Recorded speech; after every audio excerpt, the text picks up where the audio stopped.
Hey, what's going on, chess lovers? This is Maurice Bishop Chess. So y'all know my slogan, life is a game of chess. Alright guys, I have a beautiful game that I played against Super Mishuka or Mishuka. I'm not sure if I'm saying that name right. It sounds Japanese or something, I don't know. But very strong player and everything, very good game. In this game, guys, I wanted to show y'all this game because I did play the Black Lion, but there is a specific line that White plays, and they've been playing on me a few times, more than a few times actually.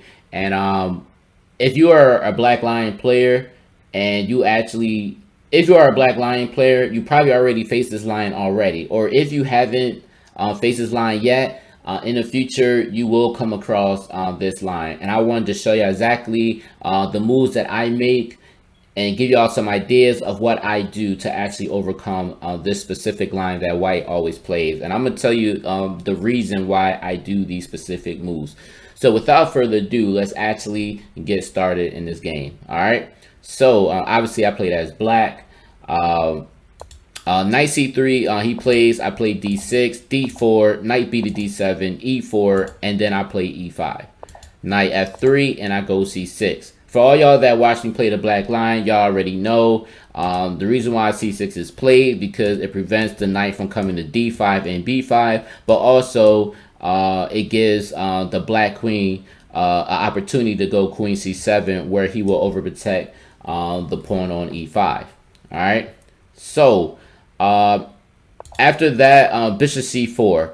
Now, the move that I played bishop e7. The whole point of bishop e7, guys, because you have to watch out for White's tactical moves here, which is the reason why I go bishop e7. If I did any other move, guys, such as, let me give y'all an example.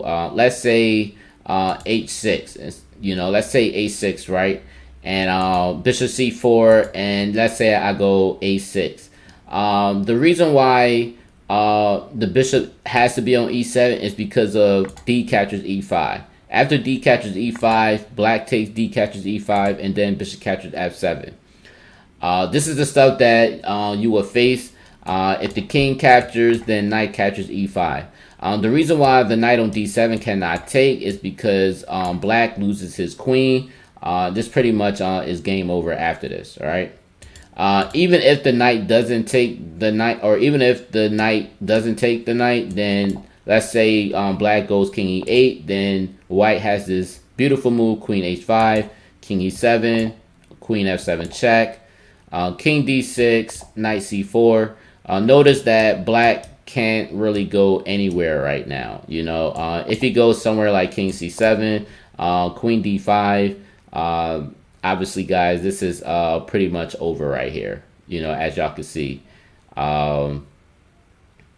d5 checkmate.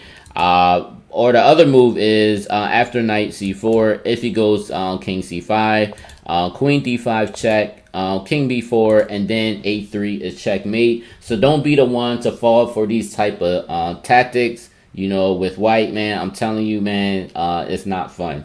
All right. So what do I do in this position? So after c6, bishop c4, I go bishop e7. D catches e5, D catches e5. And now, because my bishop is on e7, these moves is not going to work. King catches e5 or f7. If knight catches e5, now I could go knight catches e5. Because again, if queen captures, I have the bishop covered, which is my back end. Bishop captures, and of course, Black is up a piece, and it is all good for Black right now. All right. And maybe some other videos. I'll probably show y'all what happens after the bishop captures. If he takes knight g5. Which again is still not going to matter either way because bishop captures g5. So I just wanted to show y'all that as well. I think I had this played on me before, but as you see, we're still up the piece. Even after queen h5, you still got g6. It doesn't even matter at this point. He could win a piece, but I'm gonna still be up a piece. So even if he takes, bishop captures, I still have an extra piece. You know, I have 1, 2, 1, 2, 3, and he only has 2. So black is still good, and you know, this is just crazy right now. But yeah, black will still win. But this is all because the bishop was on e7, so it is all good for black. All right. So after c6, bishop c4, bishop e7, he takes, I take, and then knight g5. This is the line that I get a lot of, the knight g5. So a lot of people, when they look at this, they're like, man, what to do? Now, I've seen moves where, you know, players may go knight a6. I actually played this before. Knight a6, queen h5. You know, I know a lower rated player made a mistake of going on g6, and then he drops his knight, which is not very good. Knight f6, you know, I've seen this as well. You know, where they go. Like I said, it's not bad for black at all. You know, it's just a lot going on. I personally don't like playing into this, not that, you know, so I don't do it. So knight g5. So the move that I play is I usually play bishop captures g5. The whole purpose of the reason why white gives up the knight is because after queen h5, he's hitting this dark square bishop twice with the queen and also with the dark square bishop, but also white is threatening checkmate on f7. So I've seen a position where I think actually I played this before, queen e7. I played this before, but I never liked this move, bishop captures f7, because after he takes, queen captures, now I can't castle, and then he gets the dark square bishop. However, it may not be totally bad for black, but at the same time, this is not a game that I want to play, especially not like this, you know. So I refuse to play a game like this. So you're probably wondering, then what the heck do you do in this type of position? So yes, I do go bishop captures g5. I do this. My opponent does play queen h5. But in this position, I actually do something that is very, very crazy, guys. Very, very crazy. And I'm going to tell you why I do this move. So the move that I play is bishop d2 check. Now, you're probably wondering why I go bishop d2. Because number one, this dark square bishop is going to automatically be lost either way. It doesn't matter. He's threatening checkmate right now. But also, I want to go bishop d2 so that I could gain a tempo. I know it seems crazy. You're probably like, he gained a tempo. He's going to take the piece, and he's developing at the same time. This is what I mean. So after bishop captures d2, I'll defend with queen e7. 9 out of 10. 9 out of 10, guys. Your opponent's going to always go bishop g5. After queen e7, bishop g5, and then I just go knight f6. No problem, no biggie. It is all good in this position. So after knight f6, my opponent, you know, obviously, guys, I am threatening to take the queen and everything, you know, with knight f6. I mean, with knight f6, I'm threatening to take the queen on h5, which is why white goes h4. Now, in this position, what I do in this position, I actually castles. And the reason why I don't go a6 right away, because again, this a6 is pretty much not doing anything, because again, it's not like I could take this dark square bishop, you know, because the queen will win my undefended rook. So a6 is just not going to do anything right now, which is why I don't do it. So in this position, guys, I actually castle in this position. And I'm not afraid of white doing anything crazy, because again, he doesn't have a lot of pieces on the king side to attack me with. Again, my opponent's on c6. He can't get the d5, can't get the b5. He doesn't have any pawn structures or any pawn storms coming down to me yet. So black is pretty much safe right now. It's still all good. So after I castle king side, my opponent castles queen side. And I'm telling y'all guys, in this type of position, probably 97 to 98% of the time, white is going to always castle queen side. I probably only had 1 or 2 games out of all the months I've been playing I have not like 98, like 97, 98% of the time, I always have my opponent always castling queenside, because eventually they're gonna want to do some pawn storms or whatever, you know, to get to the king side, pretty much. So that's my at least that's my experience with this. All right. So after he castled queen side, I immediately hit him with b5, getting my pawn storm up. He goes bishop b3. I think by him going bishop b3, I don't think it's the correct move, because now I pretty much use a5 as a way to pretty much put him in a position where he has to move his pawn in order to prevent his light square bishop from being trapped. Which is why I truly believe that after b5, I truly believe that maybe white's best move probably would have been bishop e2. Yep, and even at the engine even recommends bishop e2, bishop d3 or bishop e2. For me, I recommend bishop e2 if I was white.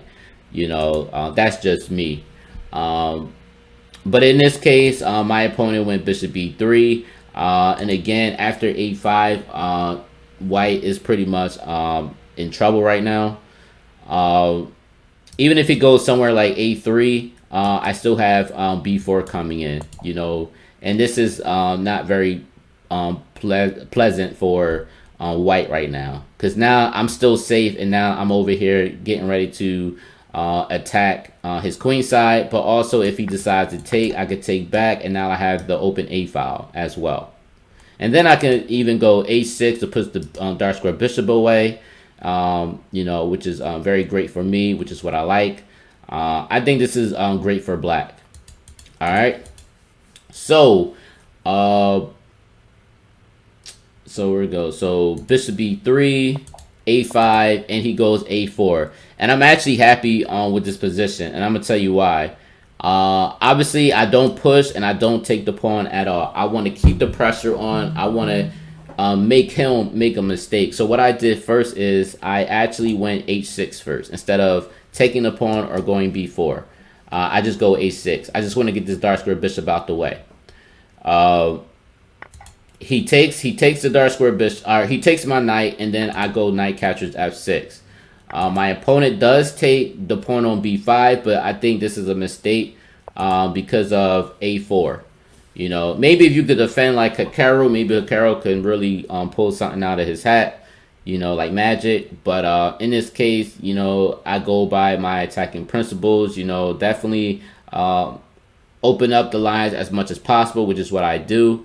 After a4, my opponent actually goes bishop a2. Now, you're probably wondering what happens if he decides to take with the bishop. If he decides to take with the bishop, I will go c captures b5. Now, the reason behind c captures b5, you know, obviously, if he goes knight captures b5, then I pretty much win his light square bishop, right?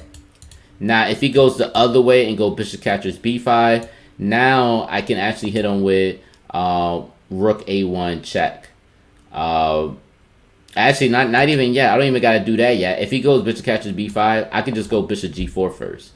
The whole point of that is I'm hitting the rook on d1, but even if he does go somewhere like f3, then I can actually hit him with rook a1 check. Now, the problem with this move is, or the problem that white is having is, if he goes king d2, then I can hit him with knight captures e4 check, where I will win his queen. So even if he takes, rook captures d1, he takes, and then queen captures h4, black is winning in this position. Now, if he goes the other way around by going, let's say, knight b1, if he goes knight b1, then I have this beautiful move, queen c5, where I'm also hitting the light square bishop as well, but I'm on a c file. And then also, guys, I could bring the rook on a c file as well, where white is having a lot of trouble now. So even if he takes, I could take the light square bishop, rook d3, rook c8, again, getting the c file open right now. If he goes queen h3, I do have knight captures e4, and then of course, guys, it's pretty much going to be over, because after g5, Queen c4, and I'm just winning. c3, you know, obviously preventing the checkmate here. If he goes there, nice f2. I'm hitting the rook, both rooks, and then the queen as well. This is just this is just bad, guys. Very, very bad for white. And yet, black is safe as well. All right.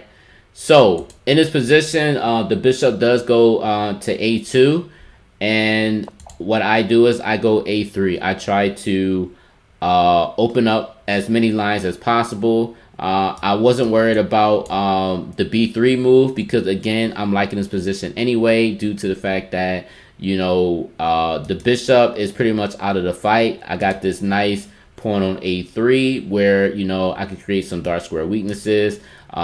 Somewhere like queen b4, you know, hitting the knight here. And then also, once I take this pawn on b5, I could potentially go bishop e6 and rook c8, where I'm opening up the c file as well. It's looking very good for black in this position, right? So with that being said, after a3, instead of him actually going b3 because he doesn't want to lock his piece in because it will become an inactive piece, he wanted to just take him on pawn, and then I just go c capture, or a captures b2 check. Now there is a defense technique that, you know, that is actually talked about. Usually when your opponent, you know, gets this pawn up to the b2 square, you know, you can actually defend by going king b1, where your opponent is in front of your, or when your opponent is in front of your enemy's pawns. Whereas, you know, I can't jump my own piece, obviously, you know. It's a defense technique, and a lot of times in a specific position it works a lot. Like, it works a lot. But in this position, when you're playing against a black lion, you know, all that defense technique, I ain't gonna say all the defense technique goes out the window, but in his case, you know, this defense technique definitely goes out the window because of the fact I hit him with a devastating blow with queen a3. And of course, you know, after this move, my opponent resigned. Why does he resign? Because there is nothing that he can do to stop bishop e6. The whole purpose, guys, and also the knight is undefended as well, so I'm threatening that as well. If for some reason he goes rook d3, you know, defending this knight here, again, bishop e6 is coming. And again, there's nothing that he could do. Even if the bishop takes my bishop, you know, queen a3 is definitely, or queen a1 is definitely checkmate. Again, it's really nothing that he can really do in this position. Even if knight d5, you know, this is still checkmate. It's nothing that he can do in this position. All right. But yeah, keep this in mind, guys. You know, these moves here, you know, always remember this bishop needs to be on e7. After knight g5, just automatically take. Queen h5, just go bishop d2 check, because, you know, you're pretty much provoking white to move this piece twice. So after queen e7, bishop g5, I feel as though white kind of loses tempo by going bishop g5 because I'm pretty much developing pretty much. And then also I'm hitting his knight, or I'm hitting his queen on h5, you know. And then after queen h4, I just castle. Black is fine. I have a nice b5 move coming up. Another thing what I like about this is even if white wants to go a4 to prevent the b5 move, black does have an active square that he can do. Queen b4, where he's hitting the b2 pawn, but also hitting the light square bishop. Even if he does come or make moves like this, then we still have h6, which is also great as well. You know, so I just think this is totally great for black.